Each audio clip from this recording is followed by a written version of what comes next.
This is an iHeart podcast. Guaranteed human.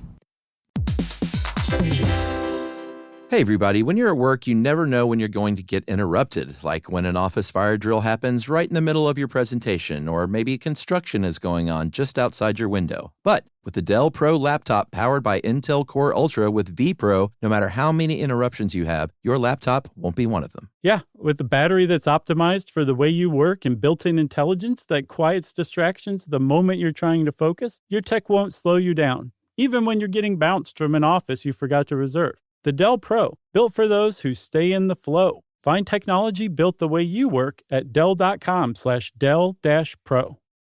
Built for you.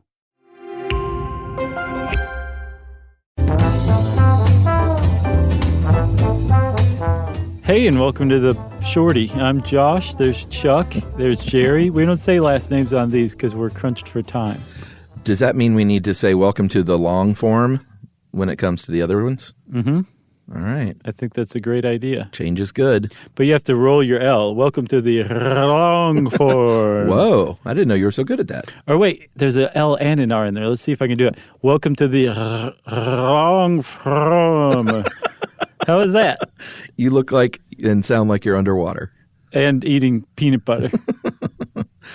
Speaking of eating peanut butter, mm-hmm. Did you know that in ancient Rome, if you ate a couple of gallons of peanut butter, it was very acceptable to stroll on over to a vomitorium and throw it up and stick a feather down your throat, or have some young child stick a feather down your throat, or Bill Murray, so you could throw up and then eat even more peanut butter.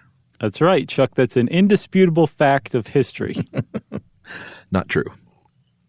No, and you know what? Something was bugging me researching this. I was like, I feel like I've said something like on the podcast before where I referenced this being correct, and it wasn't. Did.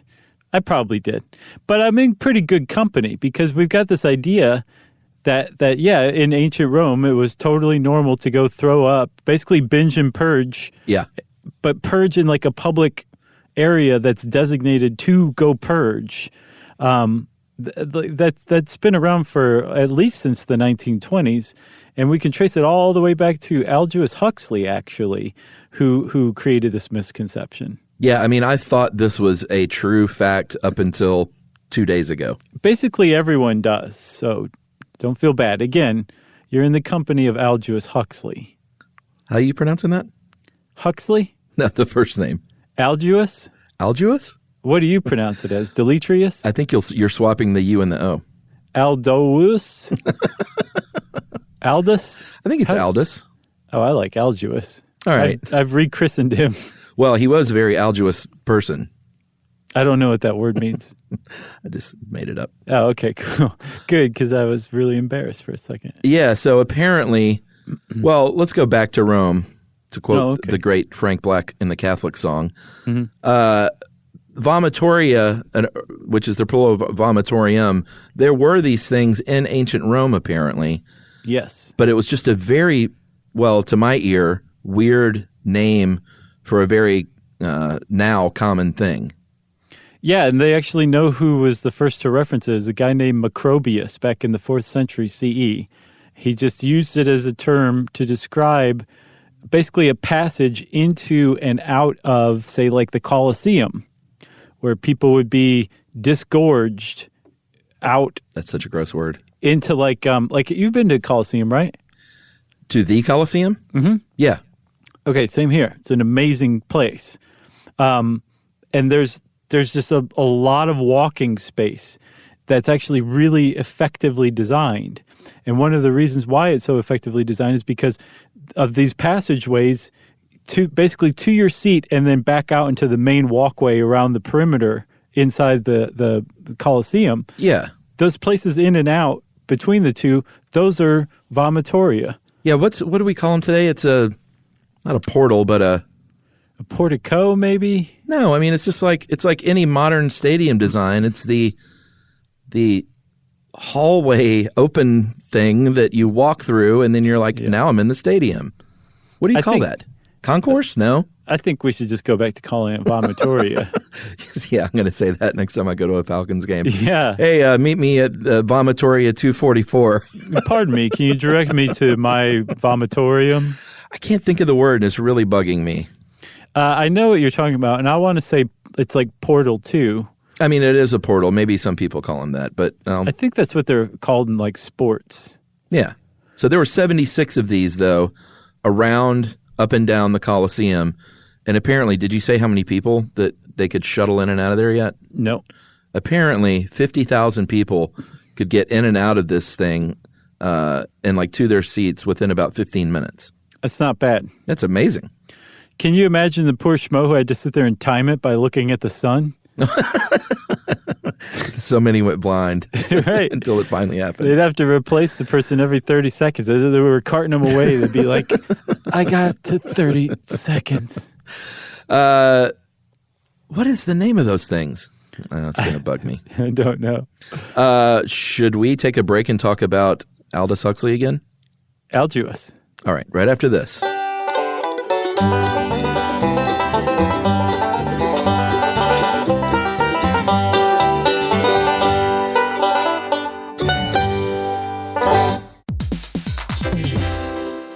Hey everybody, we're here to talk to you about Wayfair, who believes that spaces should be functional, they should be comfortable, they should be well designed, and they can be well designed by you with their help. Your updated space should feel more comfortable, inviting, and practical for everyday use. And we're talking about outdoor seating. We're talking about grills. We're talking about major appliances. If you need storage solutions, Wayfair can help you out. Patio lighting, rugs, decor. It is your one-stop shop for home. Yeah, I mean, it's getting nice out, so it's time to think about living outdoors for the next few months. And Wayfair knows that outdoor furniture, it's heavy, it's intimidating to assemble. So Wayfair has stepped in and said, we're going to handle the hard part so you don't have to. That's right. You can shop Wayfair Verified, your shortcut to the good stuff. And that means their team of product specialists are going to vet everything by hand using a 10-point inspection, testing things like, quality materials, functionality, and features, and even how long it takes to build that piece of furniture. And the overall experience save time, reduce hassle, and improved convenience. Patio season is here, and these deals won't last. So head to wayfair.com right now to get your outdoor space ready for way less. That's WAYFAIR.com.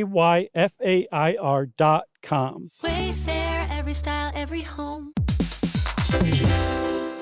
Hey everybody, I want to talk to you a little bit about Tide Evo because it represents over 10 years of innovation and product development. Tide Evo is a first-of-its-kind technology where tens of thousands of minuscule fibers are spun together to form a 6 times powerful layer packed with scrubbers, brighteners, pre-treaters, and fresheners. And that's going to deliver a breakthrough clean that's so powerful it feels like magic. Yeah, it is kind of like magic. Tide Evo is revolutionary. A 100% concentrated, waterless laundry tile that's made of compressed microfiber soap layers rather than liquid or powder. And it's not like pods or sheets because it uses 6 layers of detergent fibers to deliver superior cold water cleaning without plastic packaging of any kind. And it provides a mess-free, lightweight solution that dissolves lickety-split. So whenever you run into a laundry challenge, turn to Tide Evo. It's revolutionary, it's magic. Try new Tide Evo. Real laundry magic.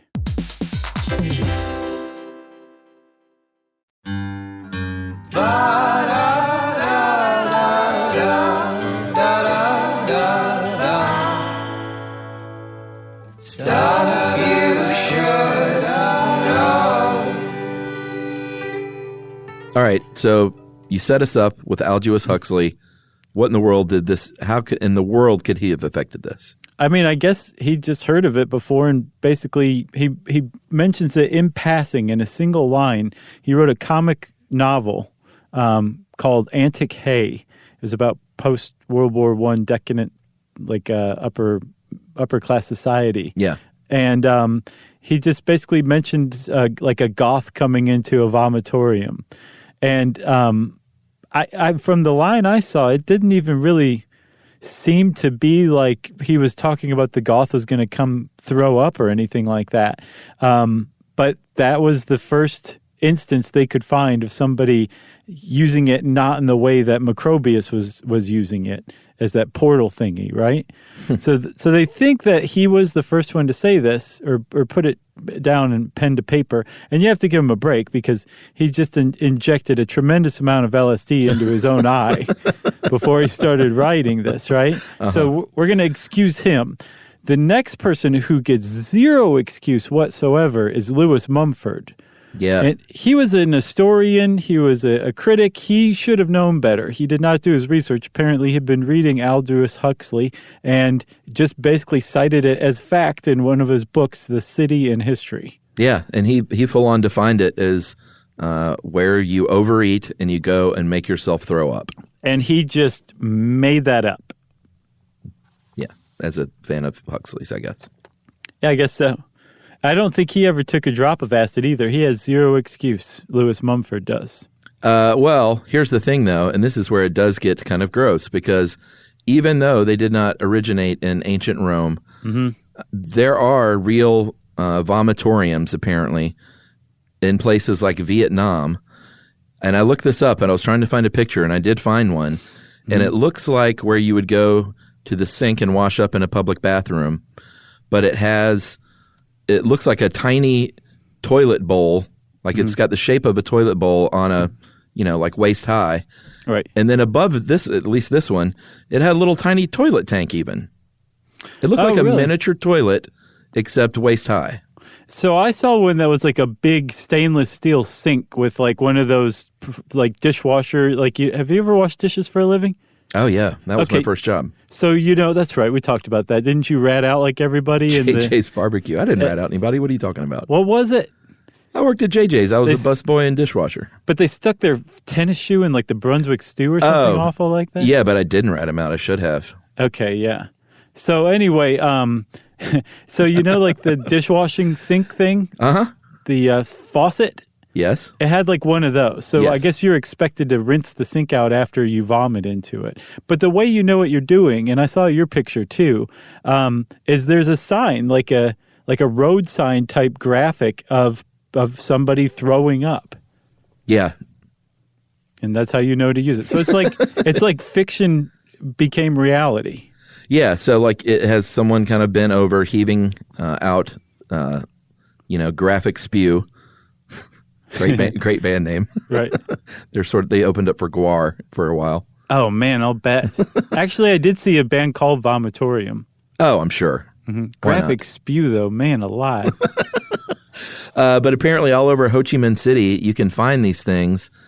And some of them even have like pictures of ancient Rome and stuff, I guess as a nod to the false claim that they started in ancient Rome. I know. My head's about to pop. And what about Germany? That gets even grosser. So this article on How Stuff Works says that they're puke pans. They're known colloquially as puke pans. Not true. The only place I saw that on the internet is in this How Stuff Works article. But there are vomitoriums in Germany. There's a place called Hofbrauhaus in Munich. That's a beer hall that's known to have a vomitorium. Oh, I've been there. Oh, really? I've been to the Hofbrauhaus. Did you see the vomitorium? No. Or the puke pan? I did all my puking in the potted plants. Oh, there you go. I think that's gauche, man. That's like wearing white after Labor Day. No, so there is one at the Hofbräuhaus, supposedly? That's what I saw on TripAdvisor. So our article claiming that in German frat houses that, first of all, I didn't know Germany had fraternities. That's got to be... Yeah, this whole thing just stinks of misconception. Yeah. Well, their source was antique-photos. I didn't know. Whatever that is. It's a Crystal Link site, I think. So at the very least, we know that in Germany, there are designated puke places. Mm-hmm. And anyone who's, first of all, you shouldn't be drinking so much that you regularly throw up anyway. That's point number one. But if you've ever been in a bathroom stall and walked in like, oh boy, I got to pee, and it's just got vomit everywhere, it's one of the worst experiences you can have as a human. Yeah, especially if you don't have to pee but have to poop. Oh, well, forget it. It's like Trainspotting. I never saw that movie. What happens then? Well, there's a scene where he goes to throw up some heroin that he had ingested so he can shoot it. Mm-hmm. And oh, man. It's a sort of a dreamy sequence. The bathroom is labeled as the worst bathroom in Scotland. And it's nasty, and he pukes in there and then reaches in, and eventually Ewan McGregor goes all the way into the toilet and swims around. Oh, wow. So it's a fantasy sequence. It does sound a little dreamy. Everyone's fantasy about going into a puke-infested toilet and swimming. Yeah. Am I missing out not having seen Trainspotting? Yeah, it's a classic. Okay. Well, I'll go check it out, right? You got anything else on this? Gross? I'm ready to move on. Yeah, I am too. Everybody, we're moving on. If you want to get in touch with us, you can go onto our website, stuffyoushouldknow.com, look for our social medias links, and then send us an email to stuffpodcast@howstuffworks.com.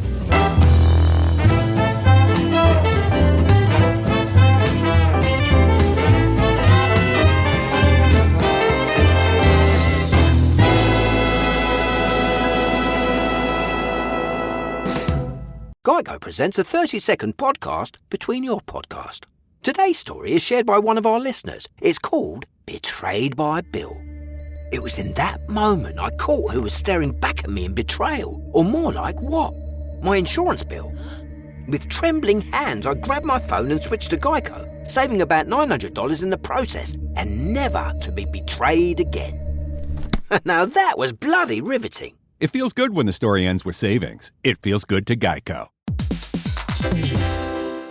Every parent should know the car ride soundtrack. Are we there yet? How much longer? I'm bored. Well, if you're taking an extensive car ride anywhere and you've downloaded the Lingo Kids app prior to leaving the house, you may experience something strange, right, Chuck? That's right. You may experience silence from the back seat. Your kid may go an entire car ride without asking once if they were there yet. How about that? And by chance of miracle, they may even ask if you could drive longer. Yeah, that's the magic in Lingo Kids. Over 4,000 interactive games, songs, and shows, including their favorite Disney characters. It turns the longest drives into the easiest ones, and honestly, you won't understand why you didn't download it sooner. That's right. Lingo Kids is the #1 entertainment platform for young kids, and it's free to download. Or go plus with the Lingo Kids subscription and unlock even more content your kids won't be able to get enough of. You can save up to 60% on the yearly plan. Just search Lingo Kids in the App Store or Google Play. Lingo Kids, everything kids love. This is an iHeart podcast. Guaranteed human.